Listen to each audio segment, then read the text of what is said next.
60% listening, taking notes, the sincerity of it. Tell me, what's keeping you from not doing this? What are you afraid of? What are your concerns? And addressing them. Because there's a lot of emotion when you're touring and you're the family. Yes, you're paying attention. Okay, we could put the bed there. There's the closet. It's close to the nurse's station. Hello, friend. Welcome. I am your host, Carlene Cadet Francois from Florida Assisted Living Consulting. We are the people that help you get your assisted living license on first inspection. We are Florida focused, and so if you want to open an assisted living in Florida, we are the people that help you achieve that. We also build communities inside of the ALF Thriving Circle community. I go live monthly. I encourage you to join if you're looking for specific strategies, and it's very affordable for the membership. We are also the host of the annual Assisted Living Caregivers Conference for Florida caregiving entrepreneurs. And this event normally sold out. We are planning for 2026. Check the link in the description if you're interested and you want to come out to make some connections and gain some very Florida specific resources. Today, I am here with an amazing guest. Before we get started, I encourage you to please help us reach our first 5,000 subscribers. Please consider to like, subscribe, and share it with a friend that will find it valuable. I am here with the amazing Kat Verdi. She is the founder of Verdi Consulting, LLC, and a caregivers coach specializing in senior living, healthcare relocation, transition, and dementia care. With over a decade of experience in geriatric, Kat guides families through emotional and complex care decisions with empathy and clarity. Her mission is to educate, empower, and encourage family to become strong advocates for their loved ones while helping senior living communities understand what families truly need. Kat, I am so excited to have you on the podcast. Can you please introduce yourself? Thank you so much, Carlene. It has been such a whirlwind since we met about almost a year ago, not quite, but a few months, and we had instant synergy, and that's wonderful. Yes, I've been in the space of senior living for almost 15 years now. I started in senior living, and I very quickly realized that at that time, 15 years ago, we did not have the number of assisted livings that we now have. And the one common denominator was that families truly did not know which way was up, which way was down, plus the emotion, the promise. You know, I had so many people come by my desk or when I was in senior living telling me, I promised my mom, I promised my father, I would never put him in a home. So it was very educational for me to educate and say, well, this is not a home. This is an assisted living. Simultaneously, I realized, oh my God, out of 10 calls, at least nine were with some kind of cognitive compromise. So that is what really intrigued me. My passion came out. I dove into my studies and I became a certified Alzheimer and dementia care trainer. Personally, at the time, I did not know what God was going to put in my path. And my mom's siblings, two of them have passed. Both with Alzheimer's. So it's very interesting. I always say, I do a lot of speaking engagements, and I always say, sometimes we are the authors of our book of life. And sometimes you scratch your head like myself, like, what am I doing in this industry? This is not what I originally, my industry when I first graduated college and all that good stuff. But then very surely I understood, the big guy had a plan for me. And the plan was to help others and also be prepared to help my own family. as a caregiver. So that's kind of how I became a healthcare transition caregiver coach. That is so amazing. And to see that you have firsthand experience, I feel like dementia is just like, oh, if I can take one thing away, I would take that thing away because it brings so much heartache and headache. Can you imagine a mother not remembering their own children, Exactly. and their children experiencing the pain of, oh, mom doesn't remember me, but then they know it's a disease. And I applaud you for the type of work that you do. Can we go into a little bit of details about specifically how you're able to assist families and also not just people caring for mom and dad at home and have an elderly parent, but also assisted living communities? Absolutely. I think that the society that we're in, the world that we live in now, is very different. Culture comes into play. A lot of different cultures, including my own. You care for your elders. You do that yourself. However, nowadays it's a two-income family. So how do you do that? How do you create a safe environment for someone that is no longer able to be living independently safely? So that's why this industry of senior living is where it is. So one of the things that I do to help families is just educate them. It's the wonder and the marvel of Google, and let's research on the internet. But what are you really looking for? Everything that we go, anything, any website, any web page, they're going to show you beautiful things, and it's okay. But me being in that industry, there's a reality. Not everything is perfect. That I could promise you. That's the one guarantee I give my clients. Nothing will be 100% because everybody doing this is human and humans make mistakes. What I can give you is education for you to be the best advocate for your loved one.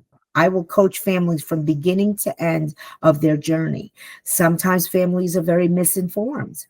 They don't know what's gonna cost to care for mom or dad or their loved one at home. And so I'm the one that says, okay, well, let's time out. If you have X amount of dollars for the care of your loved one and you want to honor their wishes, like I want to be home, I want to be home. What happens when you deplete those funds? We're back to square one. So sometimes assisted living is the better option because once monies are depleted, for most states, Medicaid kicks in. Other states, there's other parameters that the families can meet. Because one thing I can tell you that healthcare is not for free. Unfortunately, it's not. Healthcare is not what it was 50 years ago. It isn't. So the better educated families are, the better outcomes. Now, the tables change when I work and consult for assisted livings. Create a niche. There's certain things that people or families have an expectation. Now, the expectations sometimes are not real. And that's what I try to do when I work with families. Like, this is the reality, and this is not so real. There will not be one-on-one care unless you're paying privately, and that's a supplemental. But the true definition of an assisted living is exactly that. We will assist you. We will provide meals, 3 square meals, entertainment, socialization, which is so important as we age. But the more you are involved, the more you are present, the more you cultivate a bridge with that senior living facility or community, the better outcomes you have as a family. I love that, especially for caregivers caring for mom and dad. And then sometimes something happens. They're like, "Oh, I need help." But in reality, they needed help 10 years ago.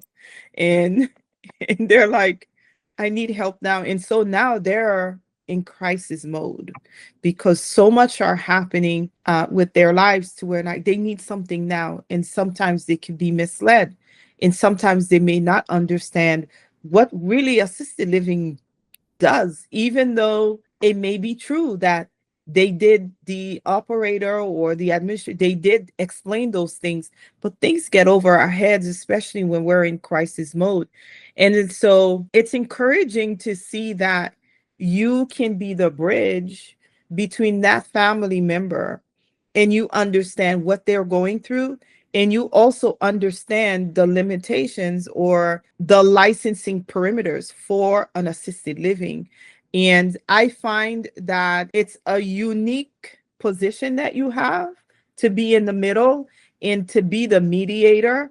And then you can say, this won't work, that won't work, here's the reality, without having too much conflict of interest. I love that position. So in your years of serving and working with family members, you mentioned already some of the misconceptions that can be misunderstood. What advice do you have for them? What are some things that they should look into, they should prep, and how do they communicate with assisted living communities? Absolutely. First and foremost, the number one rule I tell my families, you don't have to use my services for me to be your guide, your coach, your eyes and ears. But whoever you choose to help you, you have got to ask their credentials. How long have you been doing this? What got you into this? How many clients have you serviced successfully and maybe not successfully? References are number one. Because of the world of the internet and computer, everything you could find, but that doesn't mean it's going to be the right match for your loved one. Everything is individualized. Sometimes there's that facade, it's one umbrella and we all fit under it, and that is not correct. If you're going to do this by yourself, the three things I tell families: find out the longevity of the staff of that community. That is very important. It is very telling. If people are there for the long run, that means that you have great management, great leadership. Usually it means that you're being compensated correctly and fairly, that you stay. And a family, it's almost like you develop a work family. Secondly, is how old is the oldest resident? How long have they been living here? May I speak to a family? Can you connect me to a family that maybe has been here X amount of years, and maybe someone that just moved in? That gives you a lot of insight. And I preface by saying it's not going to be perfect. If the worst thing is that you're telling me, the food is not seasoned well, that's a good problem. We can work on that. But if you're going to tell me other things, my room is not tidy, I haven't bathed, then those are flags that are very important. So that's why I always guide my families to make sure you have a point of reference. Someone that's been there the longest, what does the family have to say about that? And for the families that have been there for a long, long time, and someone that has just moved in, it does give quite the insight. The other, lastly, is my director of nursing. That is the most important unsung hero of our communities, because the way the communities work is you have the marketing director, you have the ED, and that's the business end of these communities, which they have to have in order for them to run successfully. But the director of nursing, that's the person that's in the trenches with your loved one. That's the person that knows the census, the residents that make that community. So if that person has been there a long, long time, or if that person, you've had multiple directors of nursing, that sometimes is also an indicator like, what was going on that they've had such turnover? Turnover can be justified. When I consult for my assisted livings, they panic because something like, oh my God, they're going to ask these questions, and we're training the director of nursing. And when somebody new starts, the truth of the matter is you have to now get a pulse on your residents, all those health files. And then the most important, how do I gel without all the staff now that I am now in command of? There's personalities. So there is a gap of time that you have to, for everybody to adjust and to transition. So I tell my communities, if you are truthfully answering the question, well, we are now have a new director of nursing because our previous director of nursing was here 23 years. That's a good answer. And only the community knows the truth. So that's how, I kind of bridge what my families are looking for and what they should be prepared, they being the communities, the assisted living communities, what they should be prepared for, the questions that they're going to get asked by that educated and informed consumer. This video is brought to you by the Florida Assisted Living and Caregivers Conference. It is an annual conference for all those who want to open an assisted living right here in Florida. We bring you all of the who's that will help you achieve your ALF. We have caregivers, we have people that already have their assisted living up and running, and they are here for resources. We have caregivers caring for mom and dad at home, but lack resources, so they show up for more resources. We have investors that are in the room looking for partnerships because they don't necessarily want to manage, but they are looking for someone to do the day-to-day while they can do the other investments. We also bring to you all of the sub-industries, those providers that help you get your ALF up and running, the providers that will come to your ALF to provide services to your seniors. We bring everyone in the room for the first time. This event normally sells out. Click the link in the description and I will see you in the room. I love that. And you mentioned a few things. It is true. If they can't keep staff, please don't leave mom and dad there. It's not going to be a good thing. It gives you the right type of impression. And then I would add to what you said about the questions to ask. I think they're great questions that bring a lot of insights. Pay attention to the surroundings and pay attention to what your gut feeling is telling you. Sometimes you can be nervous, so you have to kind of be careful about that because you're already on edge. You have a lot going on. You're nervous. You promised mom you would never bring her to a community, and here you are doing it. So you'll have a lot going on. So I want you to be able to separate the anxieties that comes with the moment versus what your true gut feeling is telling you after you lay down and you're calm. And we use Google a lot, but when it comes to caregiving, there's so much Google don't know what to tell you, and they will tell you the wrong information.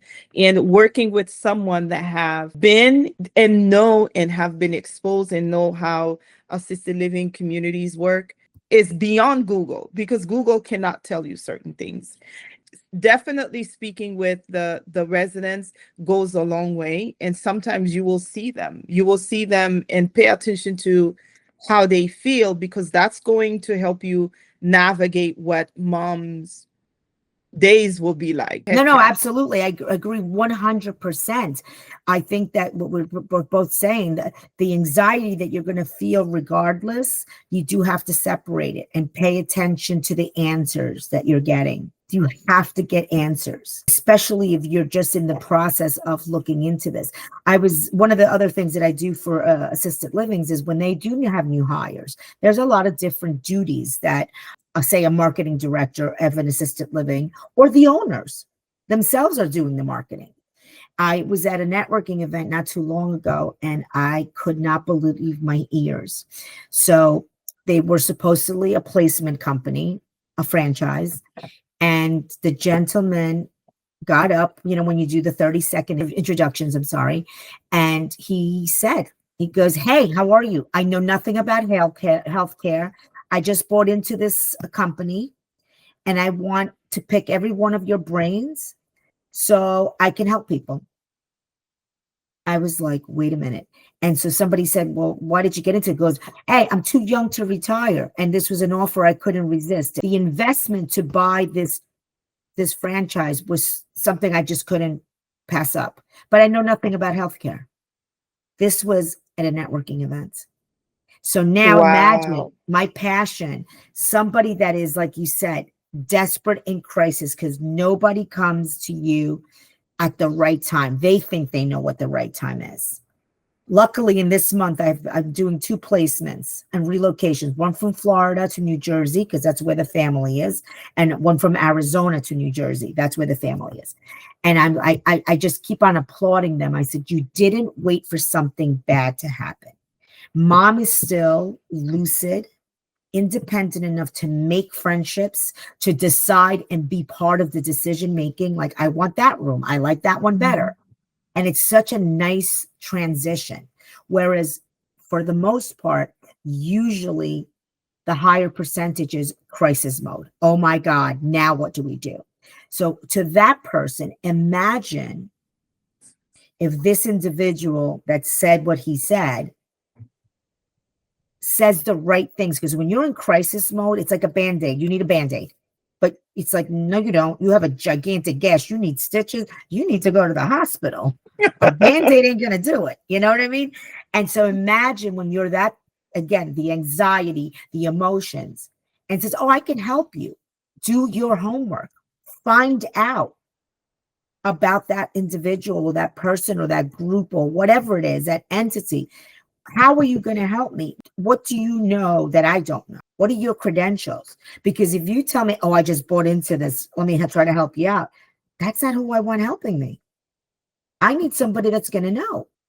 Yeah, it's not a good sign, because if that person were wise, they would find someone with experience, ask that someone to train them, and then they, like, coming into a networking event and saying that, like, people looking at you crazy, like, are you kidding me right now? Are you truly saying that out loud? And for me to share that, I was just so horrified because, but the truth of the matter is, as business owners, Carlene, is that there are so many franchises that are popping up.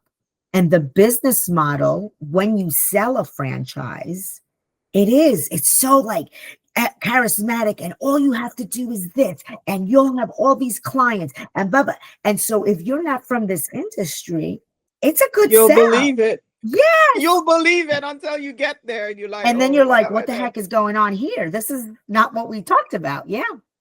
So I do love that part of what my practice does, is training people that have been really handpicked to represent communities in the best way, in an honest way, and in a sincere way. I love those folks because they really take the information that I have to share, the skill set that I can share with them, and really make themselves very successful for that community. And not only that, but for the families that are inquiring or are in the market for assisted living facility. Love that. And which led me to the next question. You kind of like went there a little bit. Oh, How can owners and operators better train their teams to connect with families beyond the tour? Because you do the showing, they come, they the unit, and then they decide whether, how can they be better trained on how to handle the needs of the family during that tour?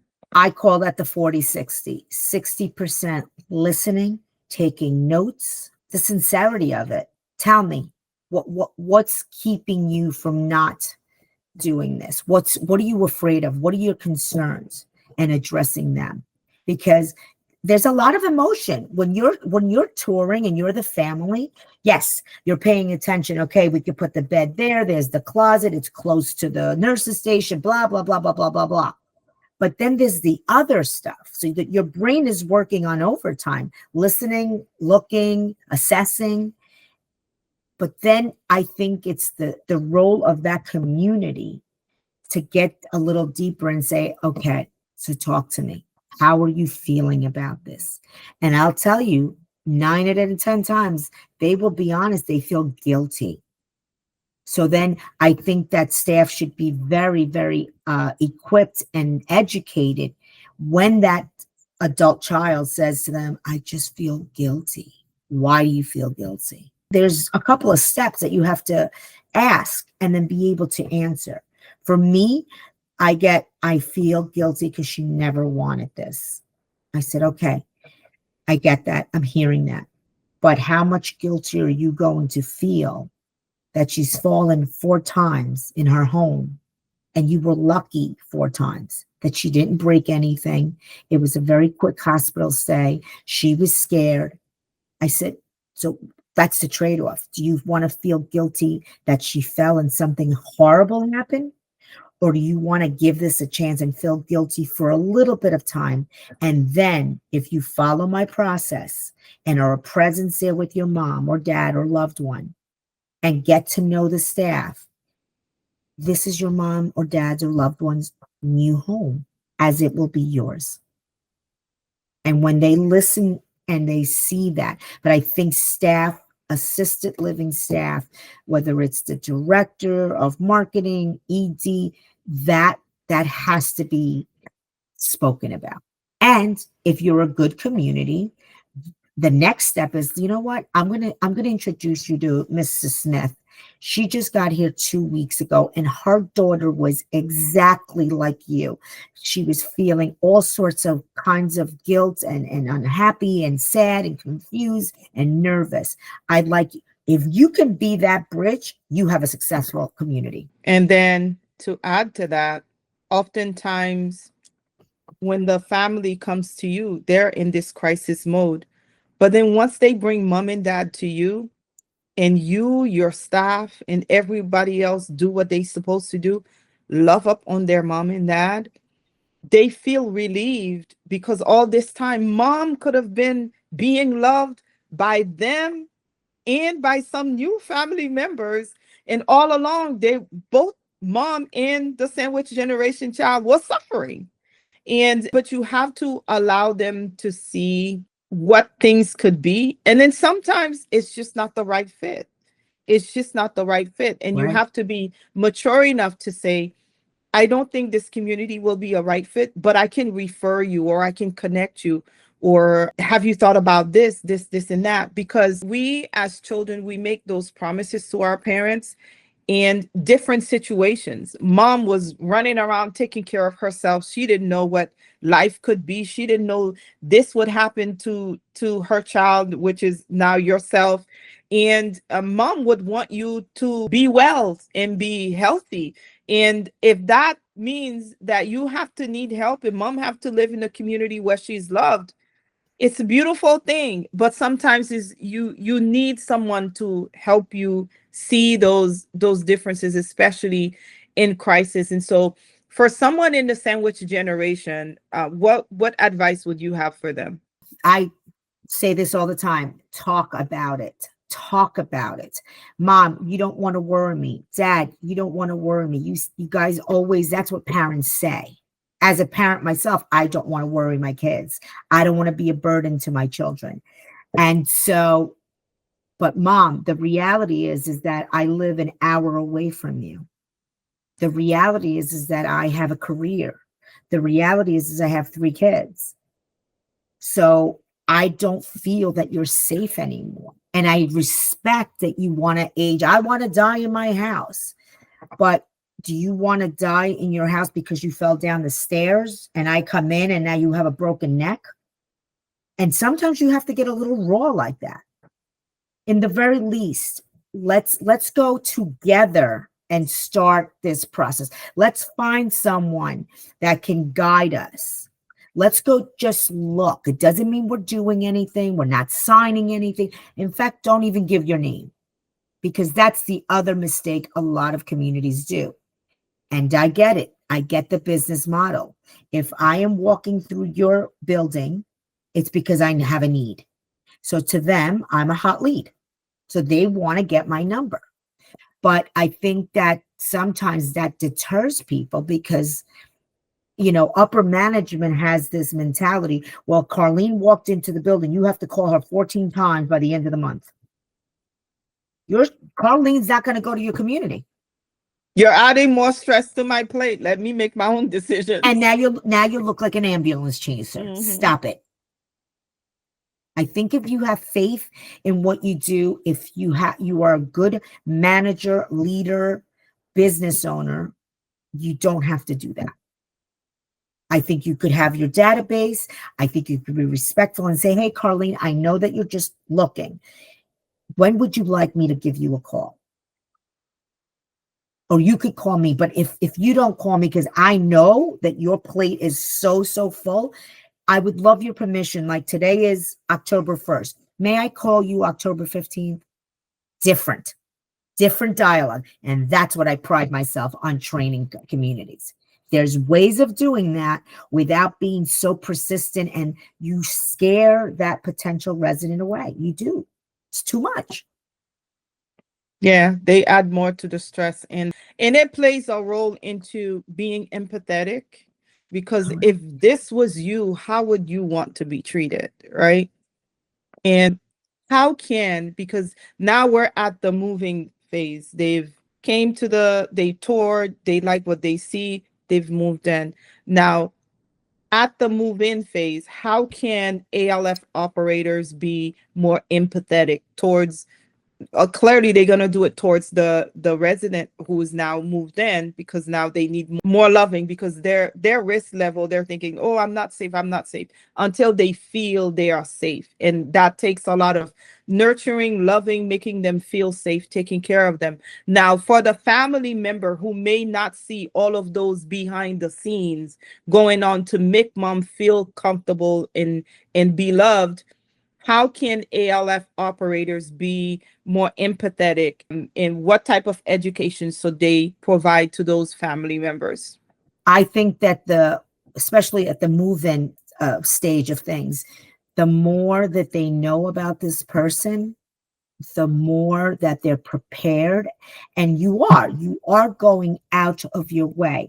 I look at the transition of moving a loved one into a community, which is a huge transition for everyone, especially that person that's now, we've taken them from their home, we've taken them from where life was, raised children's marriages, all of those things, and we're now, this is home.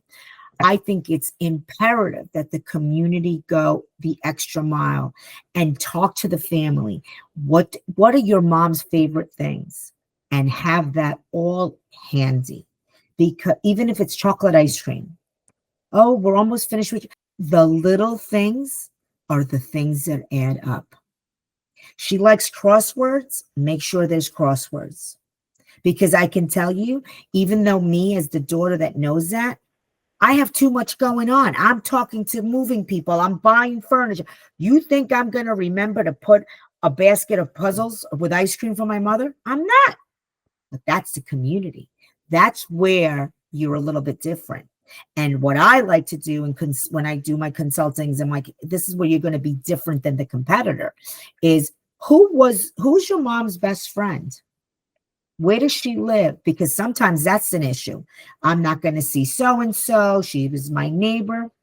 I'm going to host a nice little luncheon and surprise my resident with her best friend. I love that.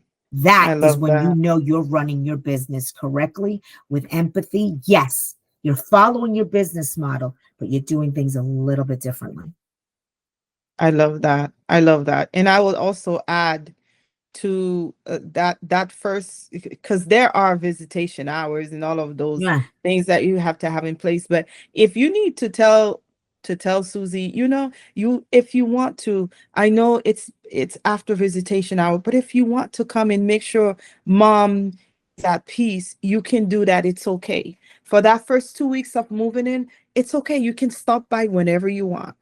And I think it just goes the extra mile to help that family member feel comfortable. Because remember, initially you started dealing with that guilt. And after they drop mom off, there's more guilt to come, Oh right? God. Oh, absolutely. And not only that, but what I also, there's a few schools of thought depending on the situation, depending on the person. Some communities feel like, let us do what we do and let's not see mom for maybe a day or two. That doesn't work for everybody. That doesn't work for the person that just moved in, that we just yanked out of life. And it certainly is not going to work sometimes for that guilty family member. So I have communities that will go the extra mile again. During dinner, during lunch, during eating time, they get their little iPads and do a FaceTime with the family. Hey, how are you, Carlene? I just wanted to let you know, look, your mom, I'm going to, she's, and not that she's in front of the mother, but you're showing that family, look, she's enjoying lunch and having conversation, socializing with someone new. Nighttime. Hey, Carlene, I just wanted to show you, your daughter wants to say goodnight to you. Hey, mom, how are you? Extra mile. Everybody is at peace. And those are not hard things to do. No. You know, when I managed, I did some of those things. And it's just like, you just have to care enough. Like, even your team can do those things. You don't have to even be involved. Yes. Almost 90% of the time, it was my caregivers, because they know Carlene like that, you know, do a Right. video and then I share it with the family members. Absolutely. And I think that that's what I'm seeing is that a lot of business owners, assisted living owners, there's a lot of the stuff that you have to make sure, regulation, mandates, all that good stuff. So the little things is when they call me and say, Kat, can we do a template? So there's new hires, those caregivers, those aides that know that resident better than all of us. Because you talk to them, you see them at lunch or dinner or breakfast, you care for them. Hey, when you get a minute, can you get the iPad? Everybody should have an iPad in a community, and just make sure she says goodnight to her daughter. And eventually, you know what happens? The children start doing it on their own because you set the foundation. Your community set the path of like, this is what we do. You said it earlier, it's the little things that just makes the biggest difference.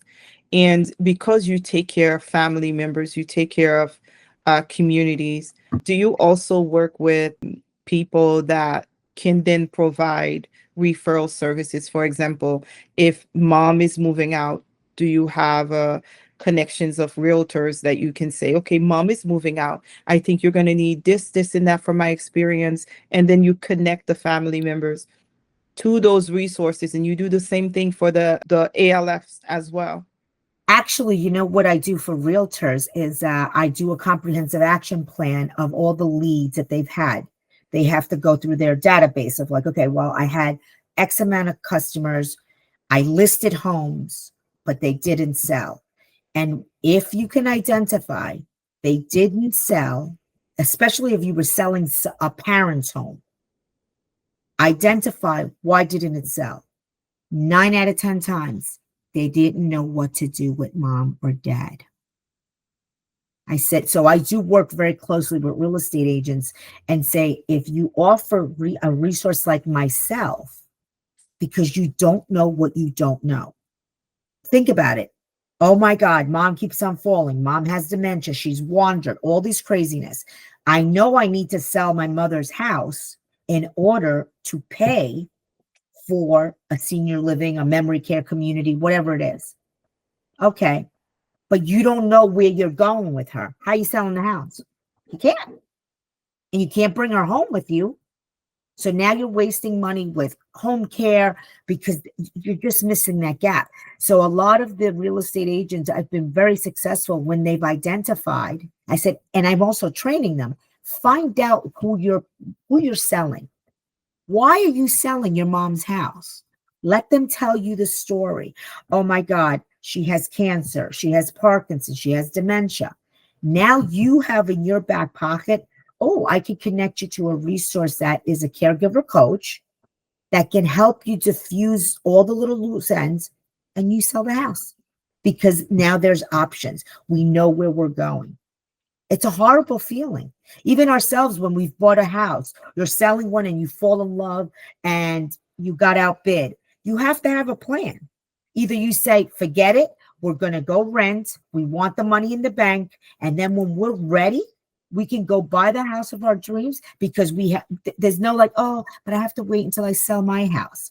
So it's a matter of really creating a plan. I love that. It's definitely the most difficult. And we had an episode on this with Miss Janet Flores, and she's just such a sweetheart and just serving the senior care community with their real estate needs and therapeutic needs. She's also a physical therapist. Check out the video. You've met her, I right? She met was her at the actually. We conference last connected year. at the conference, absolutely, in May. Yes, she and I have chatted a few times. We haven't had a chance to do a one-on-one in person, but we're going to because she Yes. realized we had synergy. She goes, that makes sense. Exactly. I encourage that you do. I think you guys will do very well together. And she was on the podcast. I recommend you watch the video. But it's like when you work with people that serves from the heart, there's a difference in the way that they 100%. approach things. Anything else you want to say? No, this was terrific. I cannot wait to see you in January or before. And this is great. I love your energy. I love that. I think that's why we have synergy. I think that we do what we do because we really truly care about people and want to help them. I love that. And how can my audience find you? Oh, very easy. You could go to my website, which is www.kat, K-A-T, at catverdi.com, or a little phone call. I love that. And we'll also add your information in the description. Thank you for spending this time with me and Kat. I'm excited to see most of you at the Assisted Living Caregivers Conference. Tickets are selling. Click the link in the description for more information and share this video with somebody that will find it valuable. You know, it's the lack of knowledge that kills the people. Literally, the Bible says it, I didn't. When you find information like this, sometimes we don't think about, oh, you're just consuming it, but also share it with a friend because that's you adding value to them by sharing this information. And now they have a resource. They can reach out to Kat and she'll be able to assist them. Yeah, thank you for spending this time with us. Until next time, please consider to like, subscribe, and I will see you in the next one. This video is brought to you by the Florida Assisted Living and Caregivers Conference. It is an annual conference for all those who want to open an assisted living right here in Florida. We bring you all of the who's that will help you achieve your ALF. We have caregivers, we have people that already have their assisted living up and running, and they are here for resources. We have caregivers caring for mom and dad at home, but lack resources, so they show up for more resources. We have investors that are in the room looking for partnerships because they don't necessarily want to manage, but they are looking for someone to do the day-to-day while they can do the other investments. We also bring to you all of the sub-industries, those providers that help you get your ALF up and running, the providers that will come to your ALF to provide services to your seniors. We bring everyone in the room for the first time. This event normally sells out. Click the link in the description and I will see you in the room.